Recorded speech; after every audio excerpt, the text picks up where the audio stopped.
बार एक राज्य में भूख, नींद और आशा की लड़ाई जम गई। भूख कहती मैं बड़ी, नींद कहती मैं बड़ी और आशा कहती कि मैं बड़ी। जब तीनों की लड़ाई सॉल्व नहीं हो पाई तो तीनों राजा के पास पहुंचे। अब राजा ने उनकी प्रॉब्लम सुनी और भूख से कहा कि भूख क्या तुम बड़ी? भूख ने कहा कि हाँ मैं बड़ी। राजा ने ऐलान किया कि आज शाम तक राज्य में कोई भी खाना नहीं खाएगा और अगर किसी ने खाना खाया तो उसकी गर्दन काट दी जाएगी। अब सुबह से दोपहर हुई, दोपहर से शाम, भूख से बिलबिलाई। अब उसे बहुत भूख लगी लेकिन कहीं भी उसे खाना नहीं मिला और एट द एंड वो हार जाती है। अब राजा नींद से पूछते हैं क्या तुम बड़ी? नींद कहते हैं कि हाँ मैं बड़ी। राजा ऐलान करते हैं कि आज रात कोई भी नहीं सोएगा और अगर कोई सोया तो उसकी गर्दन काट दी जाएगी। अब सबको अपनी जान प्यारी, उस रात भी कोई नहीं सोया। अब नींद से बिलबिलाई, उसकी आंखों में नींद थी लेकिन कोई भी सोया नहीं, सो नींद भी हार गई। एट द एंड राजा आशा से पूछता है आशा के तुम बड़ी? आशा कहते हैं कि हाँ मैं बड़ी।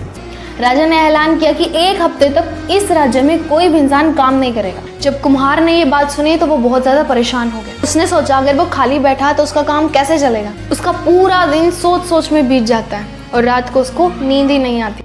और जब नींद नहीं आती तो उठता है, जलाकर दिया और अपना मटका बनाना फिर से शुरू कर देता है। जैसे ही आशा उसकी झोपड़ी में दिया जलता देखती है वो उसकी झोपड़ी में आकर बस जाती है। और अब वो गरीब कुम्हार नहीं बल्कि पूरे गाँव में उसका सिक्का चलता है। कहने का मतलब है कि चाहे भूख त्याग दो, नींद त्याग दो, लेकिन आशा कभी मत छोड़ना, क्योंकि आशा एक ऐसी चीज़ है जो तुम्हें तुम्हारी सक्सेस तक ज़रूर लेकर जाएगी। इसीलिए गिव अप मत करो। जय श्री कृष्ण।